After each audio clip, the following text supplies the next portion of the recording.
चराचरं तत्पदं दर्शितं येन तस्मै श्रीगुरुवे नमः। श्रीगुरुचरणकमलेभ्यो नमो नमः। सच्चिदानन्दरूपाय विश्वोत्पत्त्यादिहेतवे तापत्रय विनाशाय श्रीकृष्णाय वयं नुमः। अखंड ब्रह्मांड के रचयिता परब्रह्म परमात्मा व आद्या शक्ति महामाया को नमन करते, कोटिशः नमन करते हुए व्यास पीठ पर आसीन वेदांताचार्य श्री लोहनी जी को नमन। उनके साथ समस्त विद्वत गण या संगीत वाले जितने भी लोग हैं उनको भी मेरा नमन। यजमान परिवार के सभी परिवार वालों को नमन।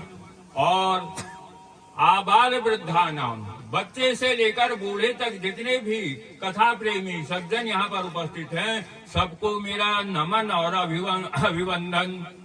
तो इस प्रकार से यहाँ पर ये श्री जगदीश चंद्र पांडे जी के घर पर जो ये सप्ताह ज्ञान यज्ञ पूर्णता को प्राप्त हुआ है।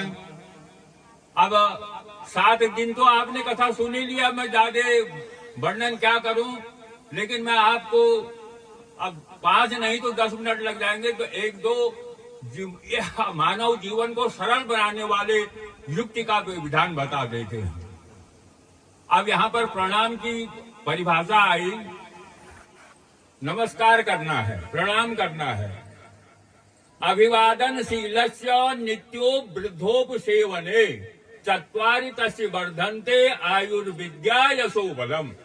अब आजकल समाज में देख रहे हैं प्रणाम करने में लज्जा आ रही है लोगों को। पुत्र पिता को प्रणाम नहीं कर रहा है। हमारा पाश्चात्य पुराना जो समय था, गुरु आश्रम का जो नियम था, दंडवत प्रणाम किया जाता था। जिसके को प्रणाम करना है वहां उसके चरणों में दोनों हाथ रख करके, नाक जमीन में लगी है, घुटने जमीन में लगे हैं, इसको दंडवत प्रणाम करते हैं। इससे 4 चीजें बढ़ती हैं। समय परिवर्तन हुआ, आगे बढ़े लोग, तो कुछ हुआ। अब लड़का इंजीनियर बन गया, लड़का डॉक्टर बन गया। अब गांव में उसके पिताजी रहते हैं, अब वो घर आता है तो प्रणाम करने में लग जाए या के बीच में मैं तो इंजीनियर हूँ, तो क्या करता है था थोड़ा झुक करके प्रणाम करता है। बाद में ऐसा हुआ कि फिर परिवर्तन हुआ तो घुटनों पर हाथ लगा के प्रणाम करता है। अब ऐसा समय आ रहा है, आ गया कि दूर से ही नमस्कार, चलो कुछ भी नहीं हुआ तो उसने हाथ तो जोड़े, कर्म तो किया। फिर परिवर्तन हुआ तो फिर लोग क्या करने लगे, राम राम राम राम। अरे चलो भगवान का नाम ले लिया, राम राम तो कहा, भगवान का नाम तो लिया।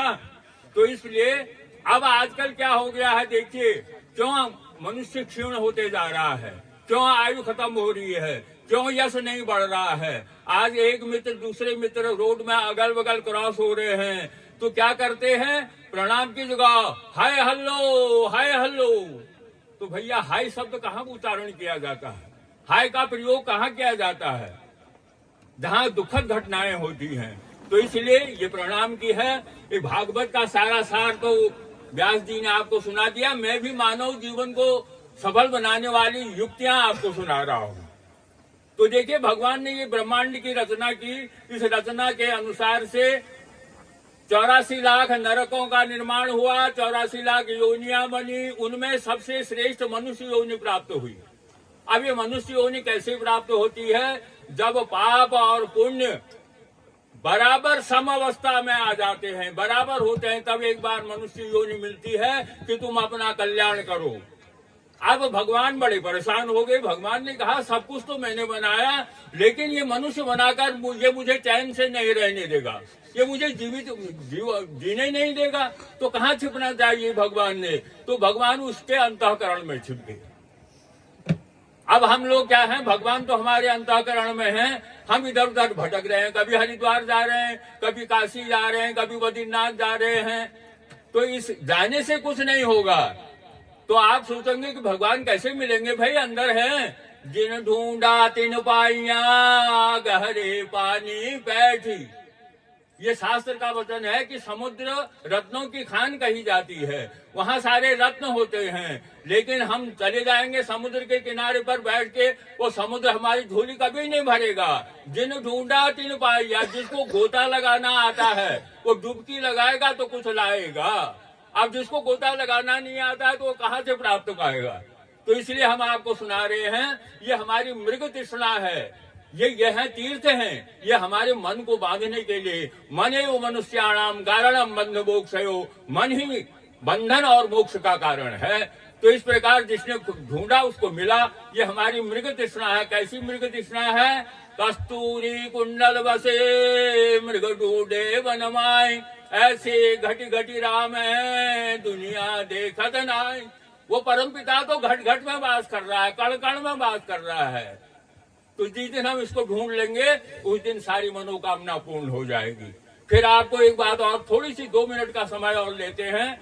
और आप भगवान भगवान कहते हैं, मैं आपसे एक बात पूछना चाहता हूं, भगवान पुल्लिंग है या स्त्रीलिंग? भगवान पुल्लिंग है या स्त्रीलिंग?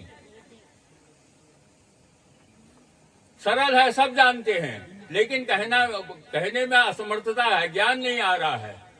क्या है सबसे अलग? रोज आप कहते हैं उसको, त्वमेव माता च पिता त्वमेव बंधुश्च सखा त्वमेव।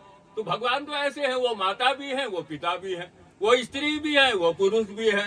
तो ऐसा पावनाशक वृत्तांत इस प्रांगण में आपको सुनाया।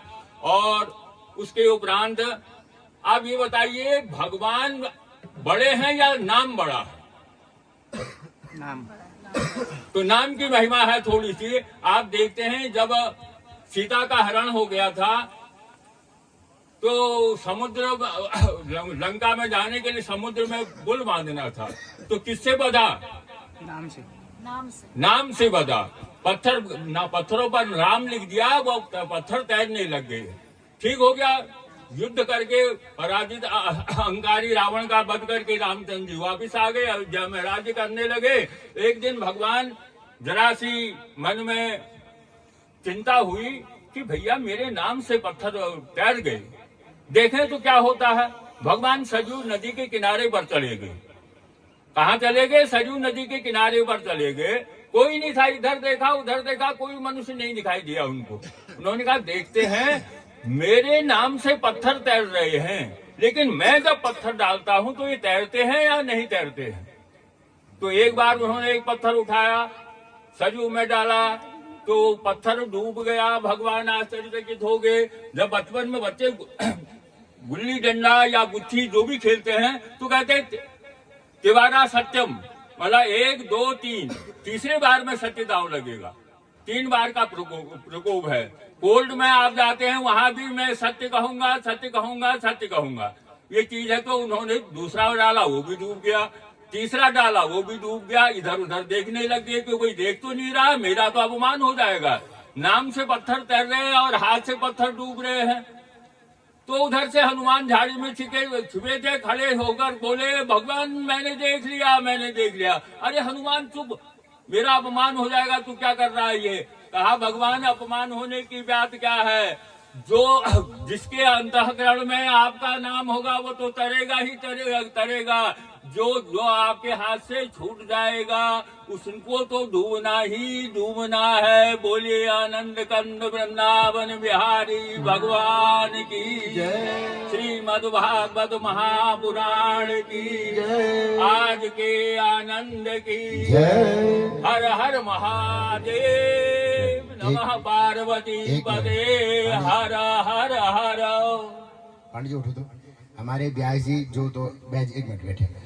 हमारे ब्यास जी माइक ले लो उनसे, प्रभु जी हमारे उनको दे दो माइक, प्रभु जी को दे दो।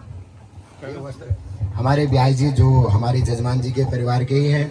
अब हम उनको दक्षिणा तो भेंट कर नहीं सकते हैं, तो उनके लिए सम्मान स्वरूप हमारे जजमान जी,